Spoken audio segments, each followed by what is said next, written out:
I'm a kind of a poet and a writer here. I've been up in Minnesota for many years, but recently I transplanted down to California, and now I'm back again.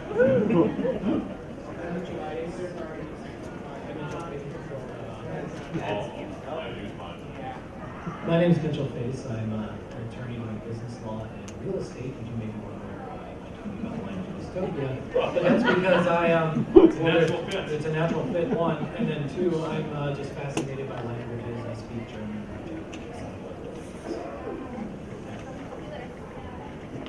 I'm Gabby Santiago.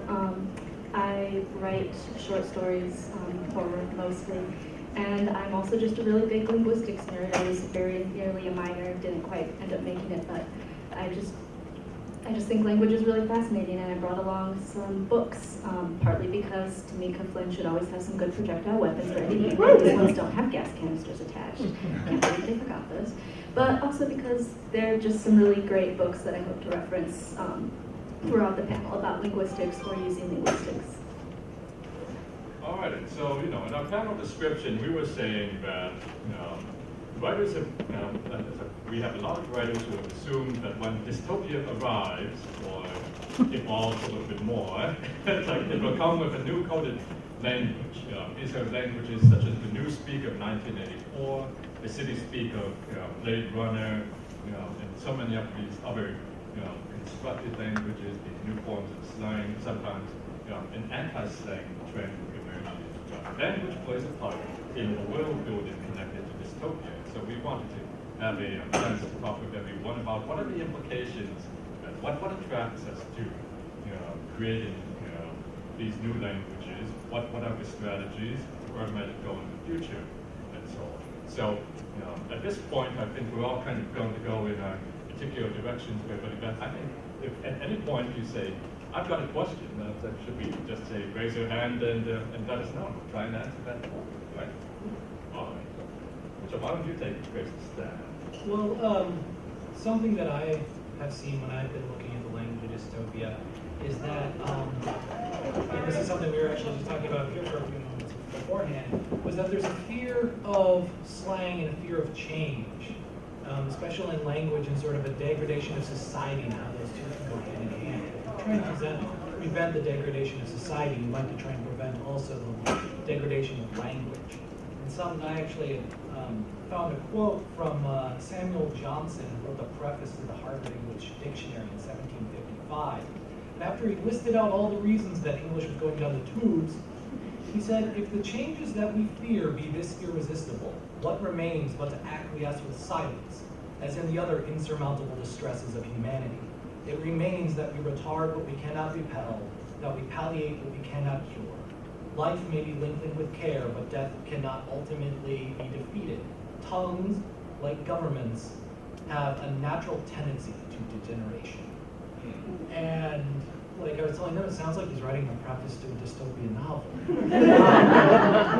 And that's something that a lot of that happens to language. Words change over time. Words that used to mean something good or positive slide into negative.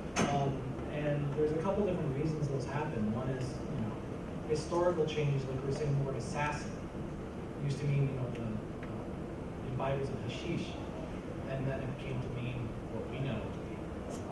Or conversely, something to go the other way. And then lastly, sometimes some social stratification happens, and words are tied to social status. The word for knight used to mean, all previous iterations of English, just something for boy. But then once it became dissociated with the feudal rank, then it was elevated much higher than that. So all those kind of things are kind of interesting. So that's sort of my main bent. Yeah, I think there's a real intellectual pleasure in creating a new language for dystopia, whether you're sticking to just creating new slang or working around with the grammar. Both in creating it and in reading it, it's like cracking open a problem, a really complex code, not just of what does this word mean, but also like what is important to these people. When they're swearing, what are they taking in vain? What are they saying is inherently of value, or what is taboo? So I just think that's really interesting, and that's like just a really great appeal. It's a really, I personally can't start writing until I figured out how my characters talk. That's where I start. And I just think it's just, language is how we communicate. It's how we go through the world and how we decide what the world is. And when you're creating a new world, it behooves you to make a language that fits it. And so, I think it goes back to, we get, a big classic, of course, would be something like George Orwell's 1984, and the concept of Newspeak is really the one that, I think is always going to be a case model for, I would call it an apex dystopian novel, simply because it's interesting, because what you're talking about is that, Orwell introduces you to a whole new vocabulary where people are talking about things like double plus good. We talk about the memory holes. And we have all these phrases which are designed to create control. And in many ways, like you were saying, Richard, that you're suddenly, what happens if you manage to build your society in such a way that you can't even really conceive of the words to express that you are being oppressed, or that something might even be wrong in that situation.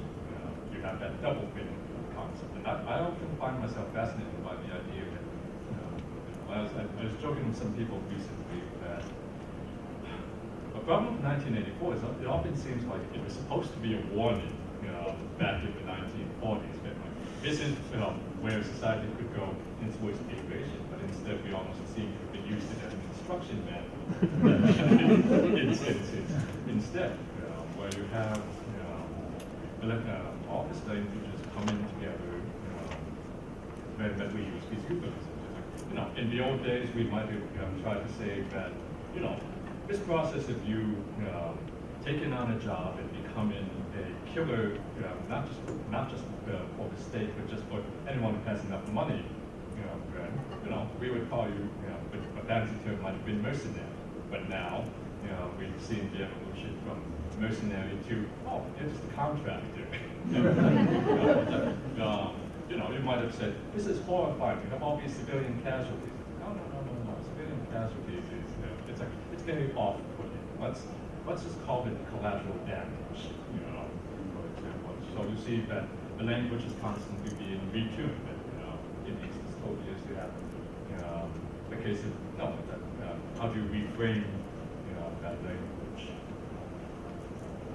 And along those lines, especially in terms of contractors and everything else, it's something I can speak to, being an attorney. And language, when you're writing, how you characterize someone and how you characterize what's happened, whether something is a civilian casualty or a piece of collateral damage, or someone is a enemy combatant versus a militant, or that you run into sort of the issue that it's all PR. And any government which is running a dystopia, their primary concern is their PR. Because they don't want everybody to realize the situation that they're in. And so if you have a world where, say something along the lines of one of those things where people repossess your organs or something like that, if you fail to make your payments, calling those people like repossession specialists or something, or reacquisition is much better than some, a butcher or something along those lines. Yeah, and I think one of the cliches I've seen a few times in adult dystopias that I think I could see less of is that instead of doing like the kind of like bland title thing, they have the one dramatic word which is capitalized, which strikes me as less realistic. Something that comes to mind is there was before I was decided to come to this panel, I was reading a whole bunch of sort of old little mini magazine dystopian stories, and there's one of them called Make Room, and about terrible overpopulation, the world becomes so overpopulated, the government can't even provide the basic services anymore.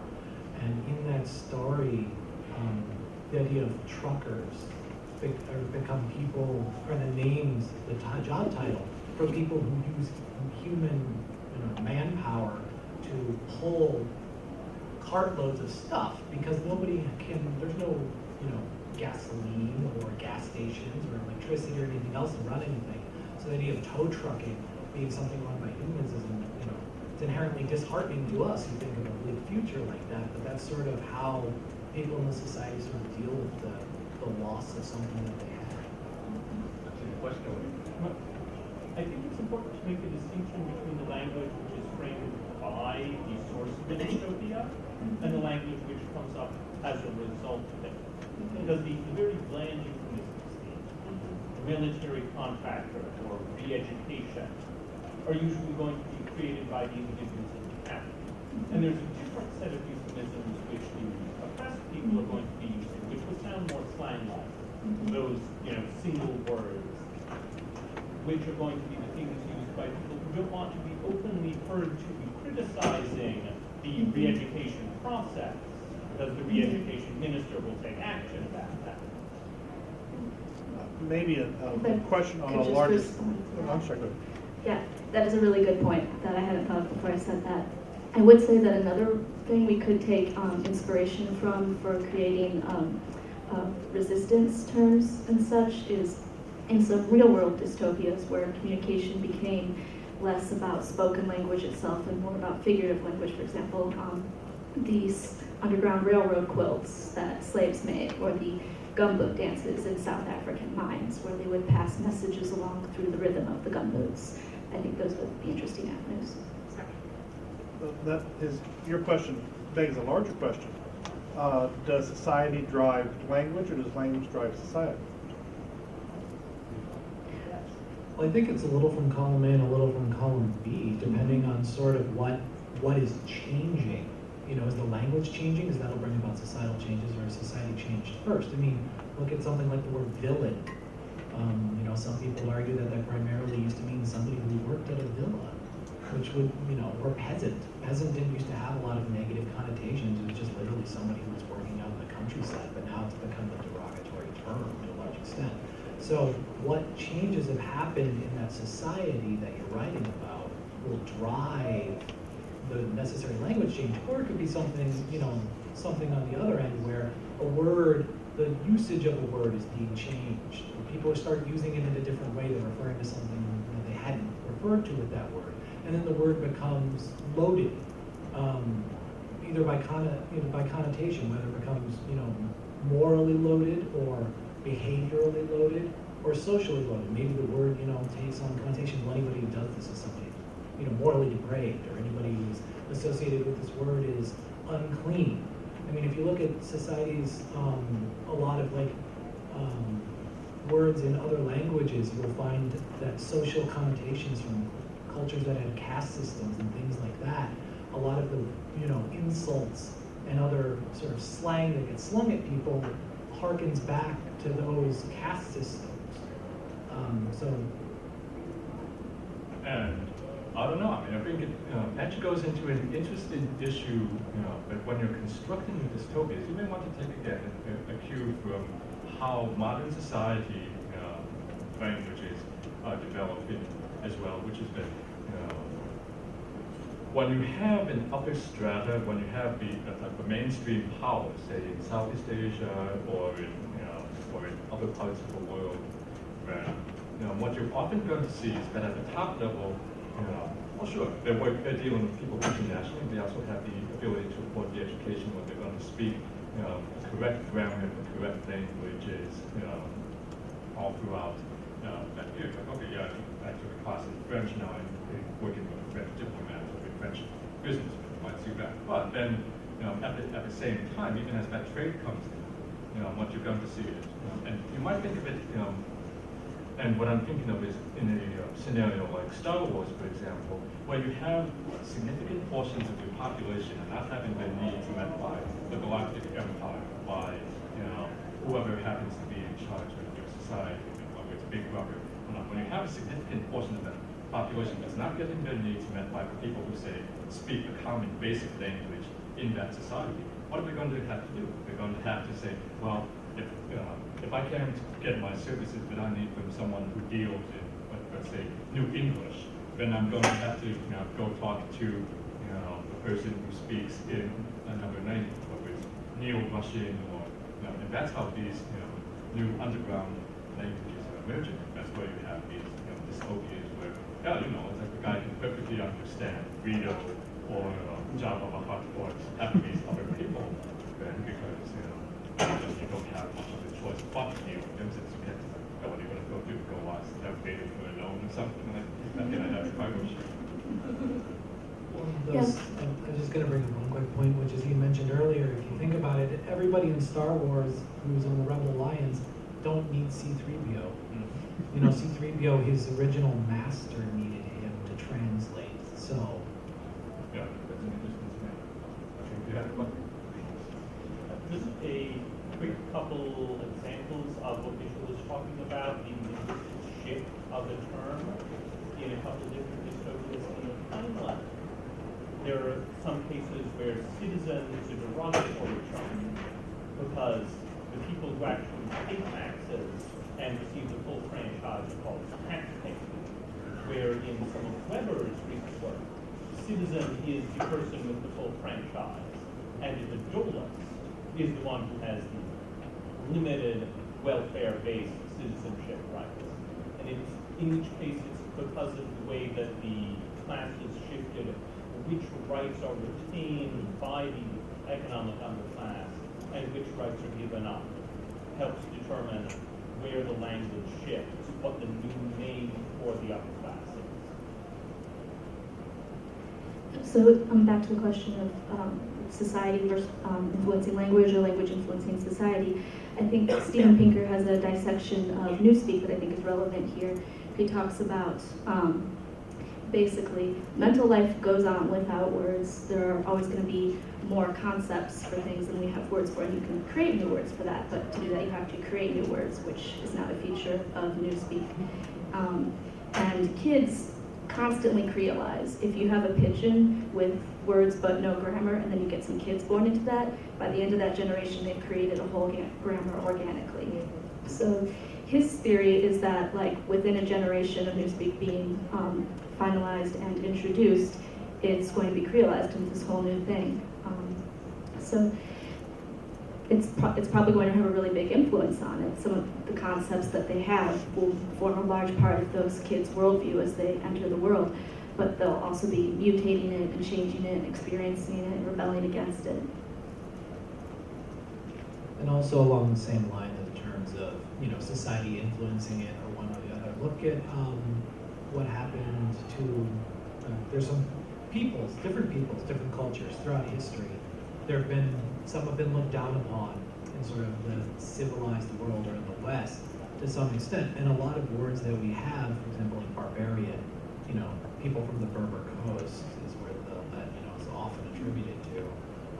But even if you don't come up with a different word for it, if I was to, call someone, for example, a Hun, a Tartar, a Cossack, or in some parts of the world, a Turk, those would have very strong connotations as to what that is going to bring. Whereas conversely, if I was to call someone a Spartan, that's going to bring up a whole different set of connotations and meanings just based upon who were those people, what have they done, and what was our historical relationship to them. And Master Chief. And Master Chief. Language determines not just what you think, but how you think. And make room, which became Silent Community. We all remember the one line from Silent Community, that kind of relationship. In 1984, there was a discussion of the word free as in people rid of, but not free as in enslaved. And so they didn't even have the concept. Dystopia from science fiction. How important do you think that science fiction as a field has contributed to not just the development of language, but how we use language? To go with 1984, I mean, you have 1984, and now instead of saying this whole thing, we didn't have a concept before, like, we would have to make this whole long sentence of, I'm really worried about the current political implications of the increased surveillance state and what that may do for our future privacy, et cetera, et cetera, et cetera. But science fiction has given us the shorthand of saying, I'm worried that we are on a path towards 1984. It's shorter, everybody knows what it means. It gives us metaphors, basically, that we can use, because sometimes you need a metaphor in order to completely communicate what you want to another person. Yeah, I think that's, to me, it's like, it's like I'll just go ahead and put it out there, but I do believe that science fiction and fantasy and the speculative genres, they are absolutely important to the language development. In some ways that I would consider, using the military metaphor, you want, it's like, the writers are a very point at the very tip of the spear, that this is where you have these new concepts and these new forms of, say, oppression or these new elements out there. This is where science fiction writers are often coming into play. It's like, even in terms such as astronaut, for example. It's like we would never have dreamed of, what is it to be this person who goes through space? But it's a French science fiction writer who first coins the term astronaut.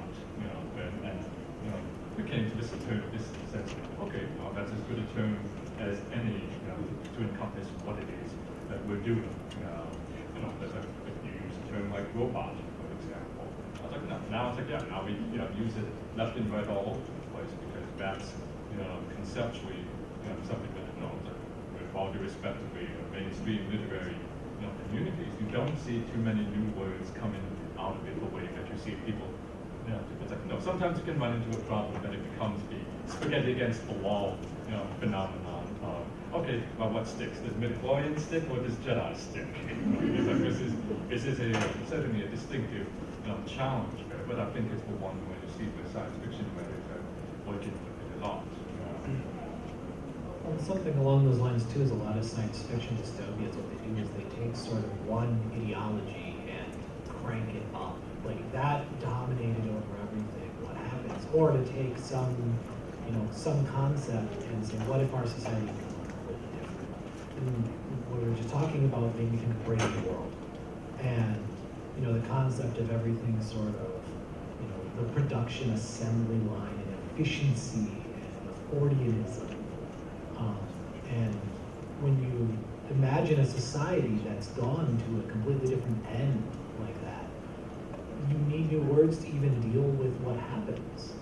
And if they've got their social stratification and having designations for the different people that are grown to live a certain lifestyle is something that you need. And especially if you have a dystopia where often the upper crust or the privileged few are the ones who actually have any sort of education or knowledge as to what's going on, the lower strata will invariably need a lot more sort of new words and language for their language to describe what they experience and what they know.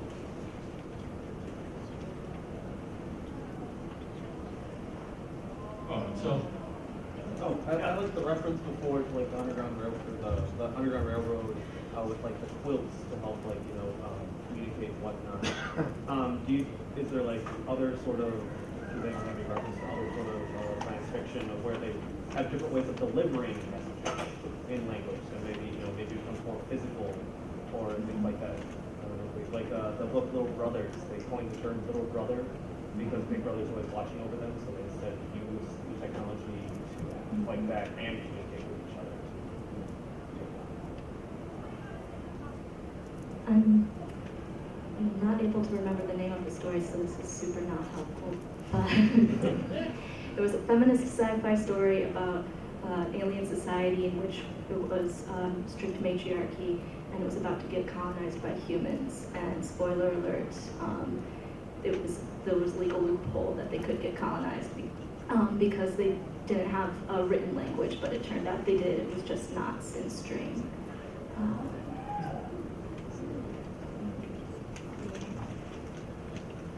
Yeah, I've read a number of books where, especially when women are the oppressed, they use knitting, or they use sewing, or they use something.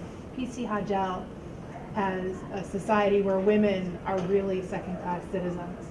And they have this whole, it's a very separate society, and they have this whole underground thing going on where the women are strictly sequestered. And so they do this very elaborate artwork that gets sent all over, and they have this really active communications network that nobody knows about. And one of the crises in the book is that there is a woman or a girl who's breaking all the rules, and she gets slammed right into the women's side of it and learns this stuff, and then gets herself put into a military academy.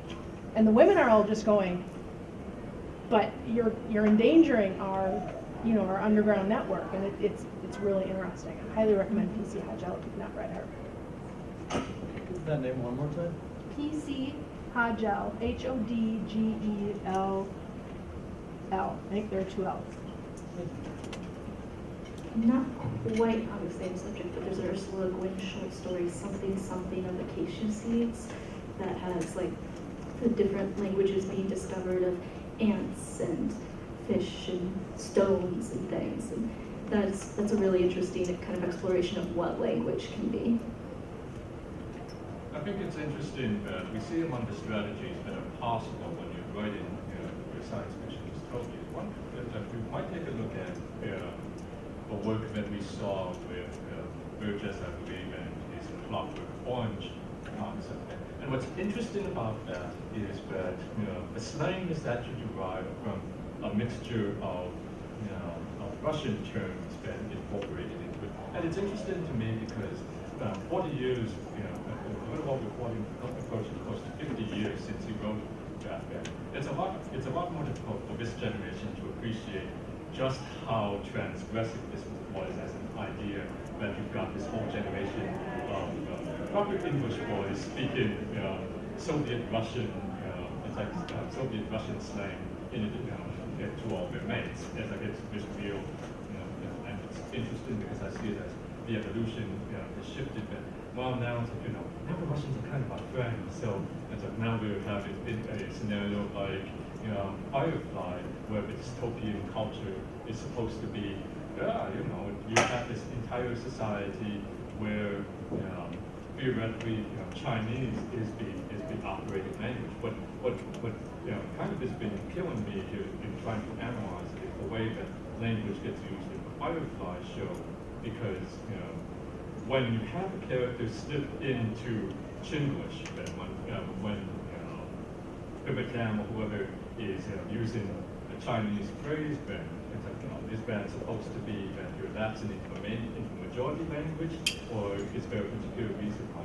Oh yeah, I'm so grounded in the majority culture there, even as I'm talking in English to you, this is not edgy rebellion. It's like, yeah, but you still don't have the language to swear properly. You accept to swear in a Chinese term. These are the interesting questions for strategy. Yeah. Could you speak a little bit to how dystopias require the language of fear? What happens if people don't see the story? Well, I think, when someone can correct me if it's the wrong reference, but I think it's Plato's The Republic, where at some point there's a discussion. Homer shows up, slap him on the back, say, "Hey, you're a fantastic writer," and then show him out the door, because he sort of puts in too many dangerous ideas, and fear is something that you can use, but it seems like there's 2 ways to do it. You can have the super oppressive, iron-fisted regime, which is, don't say it until you get the gas. Or you can have the other side where it's sort of just so indoctrinated and inculcated that the violence or fear of violence is only really restricted for those who really step outside the bounds. And that if if everybody goes along and you're sort of happy society, then nothing bad's going to really come to you. There's no fear of any harm. Whereas, conversely, some of them, you know very well you're not supposed to think or talk about certain things, otherwise they'll come after you. Yeah, and I think that I would keep in mind is that every dystopia is somebody's utopia.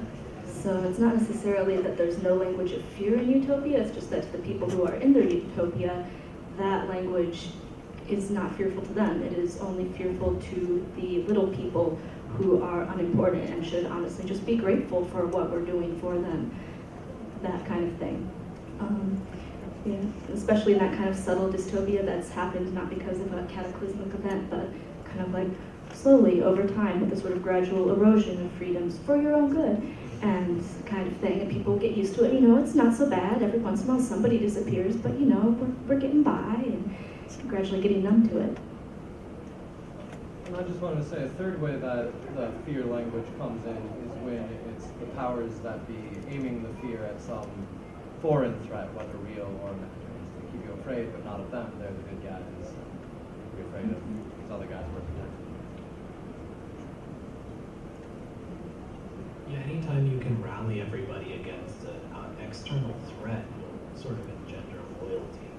And if you want to keep your people oppressed without doing it, that's without, actually being violent against them, having them, sort of zealously on your side in some, conflict, whether real or imagined, is a way to have that happen. And I could easily imagine a dystopian society which, goes and provokes and starts wars just to make sure that they're constantly in a place where, you can't possibly be against us. Look at all this terrible stuff.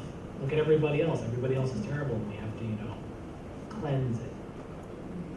Yeah, the language of fear thing is making me think of H.P. Lovecraft a bit, especially the fact that H.P. Lovecraft's fear is very, very much of the other. It's just like, and the way he expresses that fear is quite often and in a great deal of words, saying that there are no words to express this fear. It is just too much. I'm going to keep trying using a lot of words, but there's just no words to express this fear of this strange, terrible other thing. And while H.P. Lovecraft doesn't specifically write dystopias, occasionally some of his worlds are a little dystopic, but I think that's something that's reflected in a lot of dystopias is this fear of things unraveling and becoming almost aphasic in the loss of language and the loss of the ability to describe life and its meaning, if it has any meaning left.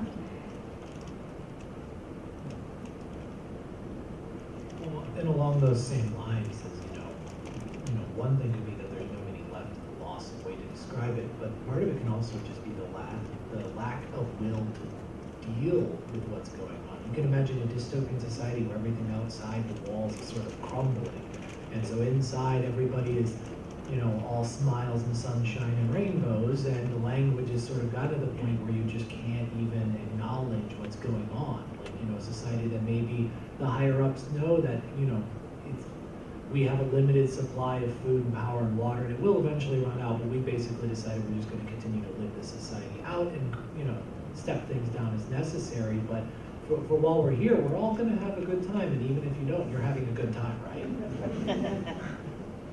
would also be like a dystopian government seekers to keep changing the language, kind of shift the foundation of other people make it insecure, because they don't even know what a word is meant one thing last week being existed. And it would just kind of, it wouldn't be as likely to rebel because they don't know what it's meant. Some kind of arbitrary punishment system too, so it'd be like what's that behaviorism term when you reinforce it some of the time, not all the time, but a specific time. When you're reinforcing the correct behavior only some of the time. Intermittent reinforcement. Yeah, that one. So yes, I like that. That just makes me think of, the kind of thing where if something is bad enough, everybody, whatever the resisting forces are doing in your society, basically saying, oh, well, previously we said that, freedom of speech was outlawed, but freedom of speech is now perfectly acceptable, but only morally approved speech. I think part of the utility of that tactic is going to depend on how established your dystopian regime is. So when you are first trying to establish the way of things, you're going to try to keep kicking the feet out from under the forces of old, which remember what life was like before you had a dystopia, and you're going to try to shake that. When you get to the third or fourth generation of your dystopia, you want everyone to believe that this is the way things have always been. And so the more stasis you the fewer new words you can permit, the fewer new concepts you can permit, and the more history you can sort of wash away by erasing all of the old words, the old concepts you no longer want and need. You're then going to try to get a very static language, a very static idea space. It seems to me that in terms of kind of constantly kind of kicking the feet out under terms and kind of concepts that were previously acceptable, that would also be something that would be pretty likely early on in a regime where those parameters are still being established, that could almost happen accidentally as kind of the people who are kind of managing the official party line in a certain subject have to negotiate. Is this concept or is this? How are we defining this at this stage in our development? How would we? What's acceptable, what's unacceptable, and then by the time that's threshed out more or less finally. If you can't rely on yourself for knowing what a concept is, then you have to rely on the people in charge. It's too scary. Controlling speech strikes me as being fairly easy, all things considered. Actually controlling language from the perspective of, let's say, your average dystopian state, strikes me as being rather difficult. Language, I think, is inherently fairly populist. And you're talking about Creoles earlier, people doing mashups of their own stuff over the span of a generation. So I think that if you were going to try to control language as a dystopian state, you would actually keep it in a fairly active state of development for a very long time, probably indefinitely, just to make sure that it was going to be constantly evolving in a way that you wanted it to, and not getting beaten or misused by your subjects, I guess. Yeah, that's a really good point. As you were talking, I was thinking about how would I do this if I were in charge of a dystopian state? And I think I would really want to get in the media and make some awesome hit shows that would really influence how people talk. Well, I mean, just looking at it historically, and again, it's like coming oftentimes from the Southeast Asian civil wars in the 20th century, and I think it's interesting because we think that, it's like I can't imagine English really changing that fast or that rapidly, then that this dystopian language but I can tell you that from look at what happened in Southeast Asia, the results were really interesting as far as it took less than 40 years for those big changes to come up, where you have a new regime in power, and then all of a sudden, if you use particular phrases and if you use, it's like you were easily identifying yourself as basically being a possible future counter-revolutionary element, for example. So you learned real fast that you didn't want to get kicked out to the re-education camp, that you would have to adjust your language. I think one interesting case that we know out in Laos itself was that the term that was used for the education camp was seminar, which is actually a Lao version of the French term seminar. And you see how all of a sudden, former colonial force, you spend a lot of time and trouble in the early 20th century getting the French out of Laos, and now the transition has come over, and you're re-educating the population about who you are. And I'm going to shift you to an institution that's named after using a French term. It's a very dysfunctional country, but it happens often. You were talking about Southeast Asia, Laos specifically. Presumably Cambodia applies here as well. I was wondering if you could think of any examples other than those two where a state has really tried to actively control language and language development. Burma is actually an interesting one, and I was going to bring that up, is that there's an interesting case where a particular general was in power in Burma, or whichever we're supposed to call it. Now, it depends on who you want to align with. But in that area, the general's name basically translated into sunrise. And it was the interesting thing that he became so paranoid that he started issuing these unusual censorship requests. There were poets and writers weren't allowed to use even simple terms like red, or more specifically the term sunset, because in his eyes you were assassinating him in print. If you wrote, it's like, my name means sunrise, so if you write about sunsets, you assassinated me on paper here. I said, don't think I don't know, what you guys are doing. So it's with this dangerous point where, oh God, like writers who even using their own, their classic ability to function metaphorically or to use the coded language that normally comes out to address dystopias. Okay. In answer to the gentleman's question, revolutionary France in the 1780s and 90s, they removed from the French language anything that referred to anything divine. The months were all renamed. The days were all renamed. Certain words were frowned upon, and you didn't want the attention of the Department of Public Safety to hear you say certain things. And it's fascinating that France still has a Ministry of Language that tries to control how French is changing and emerging and evolving. The term "les jumbo jet." It's not French. And also in terms of language and the government trying to control language, you have an example of Turkey, where in order to, in their attempts to modernize, basically said you can no longer use the scripts that you were using. You have to write using a more modern alphabet as part of our whole push to change our country and modernize it and catch up with Europe.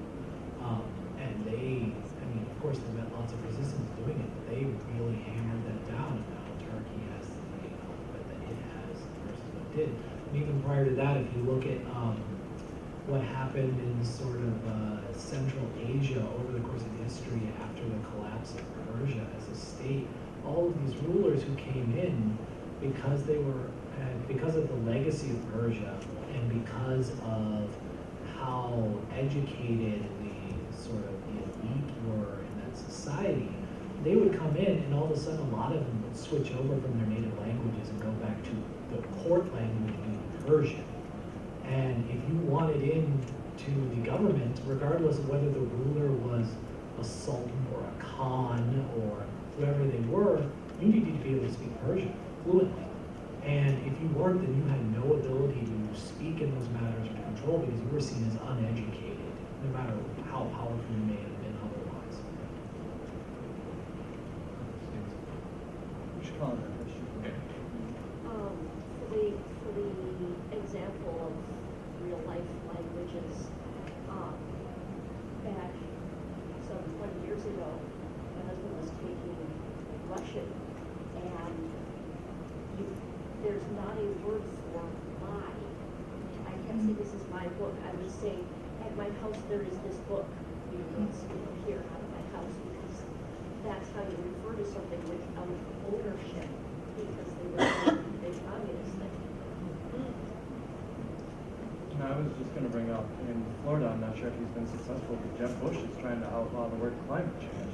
You can't say there's climate change. You can't use that word in the press. Really? Because that's the party who came up with climate change because they thought global warming was too alarming. Well, yeah, that's all too long. Yeah, but that was before. Especially in Florida. Well, another guest already mentioned it, but I think that France is a really great example for looking at real world how government control of language plays out. So the French Language Institute, they don't allow any imported words into French, so you can't just take an English word and like give a little French pronunciation and use borrow the language. So what happens is in the media, they're required to make a French term. The Institute makes a French term using already existing French words, already existing French parts of words to build a French term for this, and the media is required to use those French terms, even though the everyday people are using borrowed language. I think another interesting example of how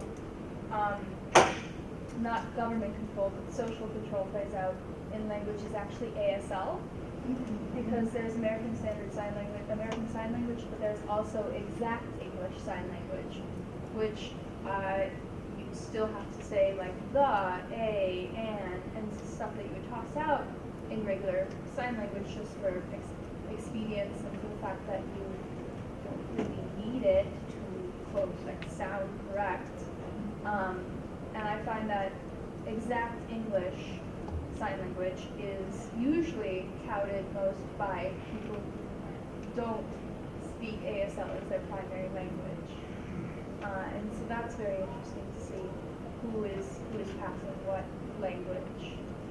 Yeah, the history of ASL is just fascinating, coming over from France and just the struggles that they got when they first got their first college, and but then there was fighting back by the hearing-centric people, which is, go to your library, read the books, they're amazing. Just in terms of like how social pressures change language, and especially in terms of fear. I mean, the Midwest used to have hundreds of German language newspapers, and there were tons of towns which German was the primary language spoken, but then come World War I, that changed really quickly. From a historical perspective, it almost changed overnight. And because you couldn't be associated with, the Prussians. And so in sort of a utopia or even a dystopia, language like that, if it's ostracized, words can be ostracized because of some event historically that's happened. It's like the Red Scare here in the United States. You wouldn't talk about social ideas.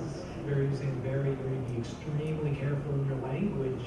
You didn't want to be pulled in for, to have your patriotism questioned, or to see if you were, a communist spy or something like that. And the government was effectively controlling people's everyday language to a large degree because you didn't want to get dragged into that. And that happened in our Even that freedom fries debacle a while back, that is nothing new in this country. Speaking of World War I was doing some research several years back, and apparently we renamed sauerkraut freedom cabbage. I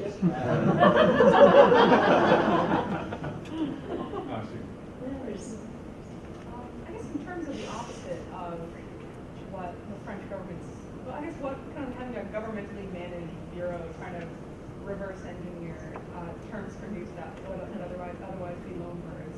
It's kind of a really interesting phenomenon with when you have a language that was previously, especially formally governmentally suppressed in a region, and then it's eventually if that's loosened up, and people can kind of reconstruct kind of that linguistic history for learning purposes.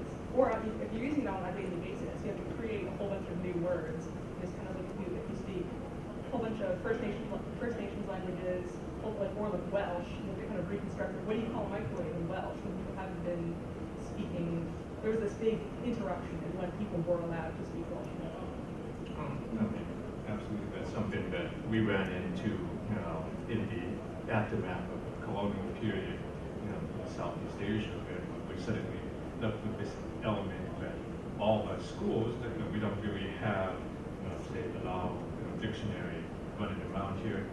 It's now English dictionary, it's now French dictionary, except for specific terms that the governments want us to learn. And we're clearly keyed into very specific professions where, we don't have the language, or we didn't have the terms preserved for us that are necessarily connected to the arts. Like, oh yeah, here are all the terms for being a good mechanic. Here are terms that you can be my baker or my butler or something like that. Well, that is, it's tremendous ways to that whole process of reconstruction.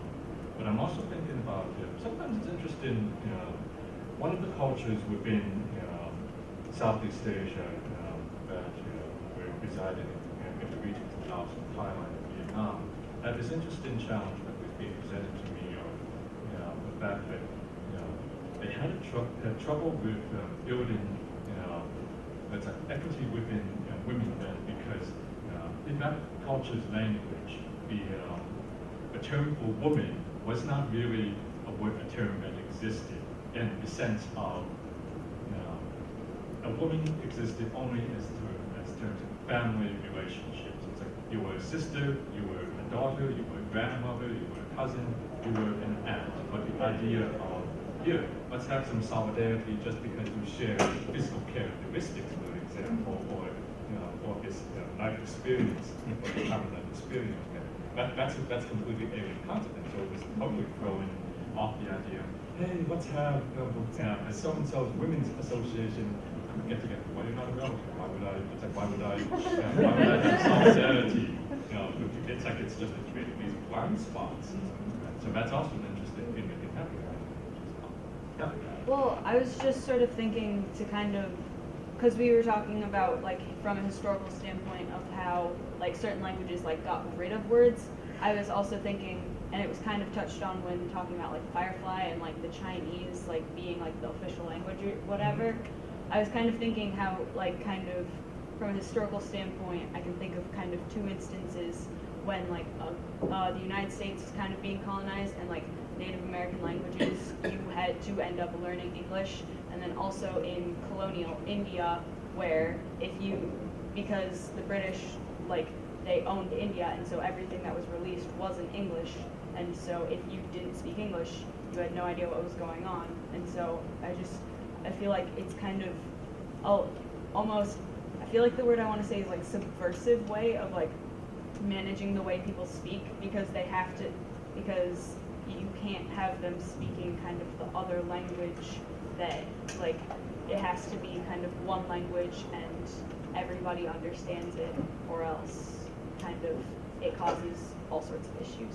Well, yeah, exactly. I mean, if you colonize something, or if you're looking to control some group which is not of your culture, making it so that in order to read anything that's official, or read the laws especially, has to be done, or if you need to appear in front of a court or go to the police or do anything like that, if it all has to be done in a certain language, then you are forcing everybody to learn that language, even if you're not, educating them directly. They're going to all want to learn that to some extent. But by learning that language, if they're learning it the way that you're using it, correct, that it's a subversive way to basically get them to start thinking along the same lines that you do. They're using the same terms of words that you do, and they don't. It's different if you have two groups that share a similar language and they can argue about what terms something cover. But and the other thing that comes along with that is then suppression of native languages, or suppression of slang for different groups becomes a major issue for any of those governments, because if you start stamping out native languages or closing down native languages schools, or saying you will be taught this language, then you're effectively, by forcing this switch in languages in a period of 40, 50 years, you can wash away a lot of an entire culture because of how much of it is wrapped up in language and tradition. I think we've got time for maybe 2 more questions here. I had an additional question for the woman, the Southeast Asian woman thing you mentioned. Yeah. So was there an actual term for male person, or was it just person when you were presuming that that meant male? I think the question in that particular culture is that, actually you could, it's like, it's odd that you could have that thing where you could build out the society, say, yeah, it's like we're all brothers, together, and then we're all one big family. Or it's like for some reason for men, on the other hand, we're able to form a real strong sense of solidarity, with each other, even if they weren't directly related to each other. That sounds familiar. Yes, go ahead. I was just wondering, this is slightly less intellectual than all of it, since we're almost done. I was just wondering if panelists could tell us some of their favorite dystopian phrases, some that you might be hoping to hear this weekend. I'm hoping to hear, like, what in dogs know? I was always really struck by everything in A Clockwork Orange. Just I mean, the one, what is it, the Russian word, like, horror, which is horror show is what it came to. It's like, it's literally a combination, like, the Russian word means, like, good, very good, like awesome, or something like that. And so then, but then the sort of the pun on that was horror show. And that just, sinks in there, it doesn't like go. I'm gonna leave this room and think of another example, but yeah, I have to say Clockwork Orange. That was just like, that was a joy to read, just diving into it and like feeling like you're reading a completely different language than English and yet understanding it and trying to figure it out. And that was just a delight. From a poet's point of view, I think mine that I've been really wrapping my head around a lot is actually Capricorn Poet's Dance Dance Revolution. It's this really great collection where it's set in this post-apocalyptic future where you have, this video of a narrator is a guide who's kind of speaking in poetry verse, which is this multilingual verse, trying to explain what happened in the aftermath of it all. Just this, it keeps me compelled, to see, oh gosh, this is how language rebuilds itself, and what does it mean to be doing that. And it's kind of like it's something where it explores the challenge that we saw within a film like Blade Runner, for example. I admit, going back into Blade Runner constantly is that I'm always fascinated by it because it's that question of like you're saying is that sometimes you have a setting that looks like a dystopia to you, but it's kind of cool. I can get shot on the street here. It's like two is good enough. No, I just need one. It's like you've got this open. Yeah, that sounds kind of interesting. It's promising. So Dance Dance Revolution would be one that take a swing at it. It's not always easy to get through, but if you do, for me, that one is one that's really changing the way we look at science fiction.